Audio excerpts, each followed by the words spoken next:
आपल्याकडे येण्याच्या आधी काय काय त्रास होत होता? मला रक्तमुळे होते आणि 7 कोंब होते त्याला. ते इतके दुखायचे की मला बाथरूमला जायचं म्हणलं तर भीती वाटायची. आणि इथं आल्यानंतर ना मला जो त्रास काय ना, दुसऱ्या दिवशी इथलं थेरपी घेतल्यानंतर मला दुसऱ्या दिवशी फरक पडला. तो असा फरक पडला की परत मला कुठल्या गोष्टीची गरज पडली नाही, कुठल्या दवाखान्यात जायची गरज पडली नाही. आणि आज वर्ष झालं, 2 वर्ष, 1.5 वर्ष झालं कम्प्लीट. मला कसला त्रास नाही. फक्त 1-2 महिन्याची औषधे घेतली होती. पहिल्या दुसऱ्या दिवशी मला फरक पडला. माझं ऑपरेशन झालं होतं तरी पण मला त्रास होत होता. आज 2 वर्षानंतर मी येत आलोय तरी आता मी असा ठणठणीत बरा आहे. मला म्हणजे असं मुलाला असा कुठल्याच गोष्टीचा आता त्रास होत नाही, त्रास नाही.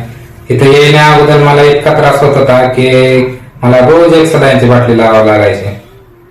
आणि इथं आल्यानंतर मी औषध घेतल्यानंतर मला 1-2 दिवसात मला असा आराम भेटला की आजपर्यंत मला मुळ्यात हा विषय आता आयुष्यातून निघून गेला माझ्या मुळ्यात. इथंच ये म्हणून सांगेन आरोग्य केंद्रामध्ये, कारण इथल्यासारखा उपचार दुसरीकडे कुठे भेटतच नाही. आणि फक्त दुसरीकडे गेला तर तुमचा खर्च जाणार, तुम्हाला त्रास होतच राहणार. तुमचा त्रास आयुष्यातला कधीच कमी होणार नाही. इथं आला तर इथं तुम्हाला 100% नाही तर 200% रिझल्ट इथं भेटतोय.